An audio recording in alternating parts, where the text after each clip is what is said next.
Dedicated to Eastern and Southern Kentucky, this is WYMT Mountain News at 6.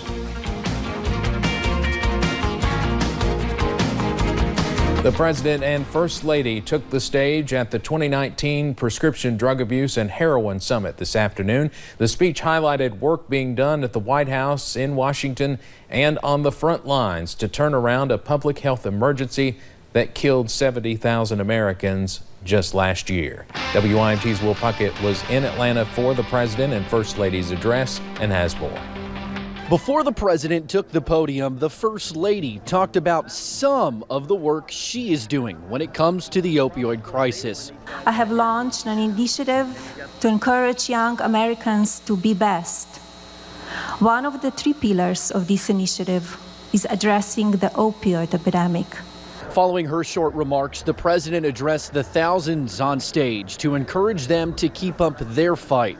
Everyone here today is united by the same vital goal: to liberate our fellow Americans from the grip of drug addiction and to end the opioid crisis once and for all. It was a speech where the President discussed his administration's work at freeing up any and all funds. To protect all Americans, my administration declared the opioid epidemic a nationwide public health emergency.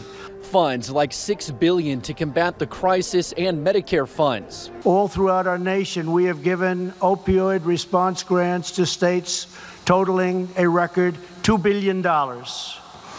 We are now allowing states to use Medicaid funds to pay for residential treatment facilities. Touting his unemployment rate and tying it back to jobs being out there for people recovering. The President also renewed his calls for tougher action on the border to reduce the number of drugs coming in from outside the United States. Crack down on illegal international shipments and stop the deadly flow of drugs into our country. In the past 2 years, Customs and Border Protection seizures of meth and cocaine and heroin and fentanyl at the southern border are up 45% and going up much higher. We are seizing it all over. Showing his and his administration's dedication to ending this crisis once and for all. Now, it was a close to nearly an hour-long speech. There was so much information that the President gave, we simply couldn't fit it all into one solid story. So here are just a few more things that stick out. There are 43,000 fewer veterans being prescribed opioids. There is a 34% drop in opioid prescriptions across the United States. And there's a thing going on Saturday called a drug take-back initiative that the President kickstarted. So far in the ones that they've had, they have collected 3.7 million pounds worth of drugs. That equates to 7 times the weight of Air Force One. The President is working on suing Big Pharma. He also has drug prices down. And here's a little hope on the statistic line. Overdose deaths in 3 of the 5 hardest hit states are on the decline. They're also on the decline in Kentucky, but we were not one of the 5 hardest hit states. There is some good news. The President's most poignant remark was that it is going to be up to the heart and soul of the American people to turn this opioid crisis around. A very powerful speech from the President. I'll send it back to the studio live in Atlanta. Will Puckett, WYMT Mountain News. All right, Will, thank you very much. A generic medication used to reverse the effects of an overdose in the form of nasal spray is newly approved by the FDA. Pharmacists say naloxone hydrochloride is easily accessible without a prescription and even easier to use at home. With brief instructions, anyone can save a life. Jerry Lynn Milwee says there are 4 simple steps. Peel the tab, place a finger on either side of the nozzle, and spray into one's nose. If there is no response, repeat it in the second nostril. Then immediately call 911 as the effects only last 30 to 90 minutes. The community can be an added resource to the first responders once this is generically available, and like how our pharmacy is doing, making it more readily accessible to the community. So the more people that can help save a life can help everyone. Pharmacists say both adults and children may receive the medication. The FDA's goal is to clear the pathway for patients and families to purchase a generic naloxone product over the counter. 10 ARH pharmacies accept walk-in requests for the nasal spray. A faith-based group in Martin County hopes to breathe life back into an old abandoned business. The Inez Motel and Restaurant does not have a good reputation. WYMT's Marianne Fletcher talked to members of the community about why it is the perfect symbol for drug recovery. A rough past does not mean rocky future. We're pumped about it. Built in 1977, the Inez Motel and Restaurant does not have a clean reputation. We don't have a homeless shelter in this area, so it ended up being a place for transient housing. Many in Martin County can relate. There's not a person in this area who hasn't had a family member or friend who's been affected by the drug crisis in our area. Stephen Goebel is working with Pastor Casey Carver and 5 other board members to turn this building into God's Connection, a rehabilitation center. Through the cross, is where anyone can find absolute healing. Healing the soul without medication. No one stands a chance being able to get clean or to be able to be fully recovered unless they're pointed towards the cross. And running on donations. Right now we're hoping that people would just, in all honesty, give out of the abundance of their heart. Carver says this center will fill a much-needed void for the community. Just hoping that they see that there is a need, of which I believe most of Kentucky and even within the country can see right now, that there is a need for drug rehabilitation. While providing proof. It really gives you hope. It gives you a positive feeling. It is never too late to turn your life around. In Martin County, Marianne Fletcher, WYMT Mountain News. God's Connection will be a 30-day program. Membership is $300. If you would like to donate, we have information on how to do that on our website, WYMT.com. She fought for about 2 days, but today the mother of 2 toddlers caught in a house fire died. Allison Howard lost her life today at an Augusta, Georgia burn center. Her husband, Dennis Chad Howard, remains in critical condition there. The fire started Monday morning in the Tots community. 2 toddlers, the couple's twins, also died in that fire. Now tonight, people from across Harlan County gathered to remember the family. A vigil started about 45 minutes ago. That's where WYMT's Justin Case is live tonight with more. Justin.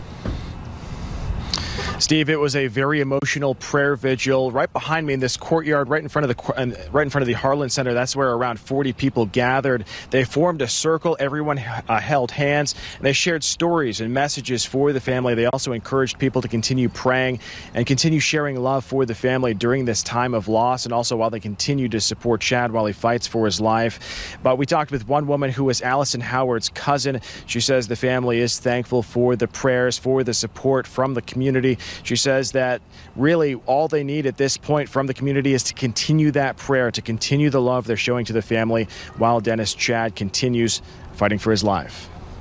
The most important thing is just to continue keep praying for them. That's mainly what they've been asking for. Pray, for the families, for the friends, for everybody that's involved in the accident, because the one thing that can get anyone through a difficult time would be God and prayer. Steve, we did talk with a lot of people out here today that didn't even really know the family personally, but they just wanted to come out to show support, show that the community is behind them while they continue to go through this. This was all set up earlier today by the organization With Love from Harlan, but just out here today, we've heard of a number of other organizations who are raising money to help pay for medical expenses for the family. And lastly, we just learned a short time ago from family members here at this prayer vigil that the visitation for Allison and the twins will be Sunday from 3 to 5 in the afternoon at the Harlan Baptist Church, and the funeral will be right after that. We'll send it back to you, Steve. We'll have much more coming up tonight at 11. All right, Justin, thank you. Now to another troubling story we told you about last night. 3 people are charged with kidnapping an Eastern Kentucky teen. Police believe it could be part of human trafficking. Tiffany Cheek and Michael Nason will appear in court tomorrow morning. Investigators say Cheek lured the girl from her home. Now, this is video from where they found her in Cincinnati in the back of a U-Haul. Police say Michael Nason then engaged in sexual activity with the teen. Both face numerous charges, including kidnapping. Nason also faces a rape charge. Today, we heard from a witness who said he noticed the U-Haul and thought something was odd.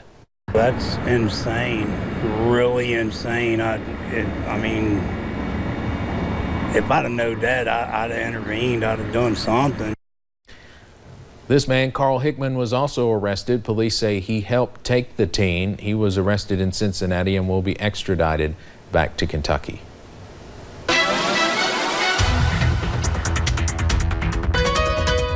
We're still seeing plenty of sunshine across the air and those beautiful blue skies. You'll notice that here on the National Weather Service camera in Jackson. Temperatures at 81 degrees, feeling like 82 with those very dry dew points. Most of us into the upper 70s to lower 80s.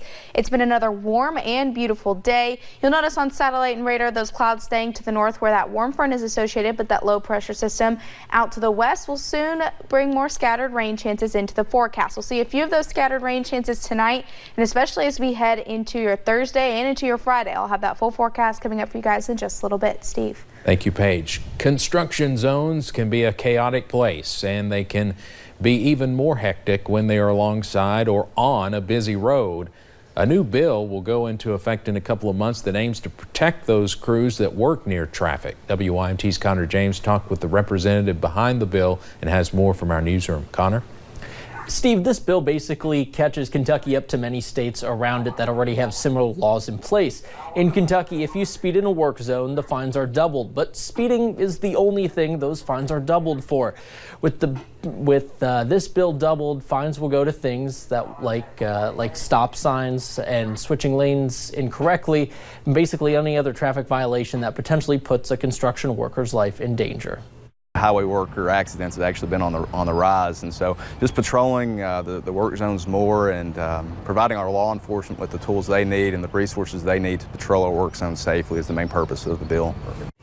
And Steve, those funds will go to the Highway Worker Safety Fund, which allows law enforcement to get paid for having a presence at those sites, all in hopes of getting more patrols into those heavily traveled zones.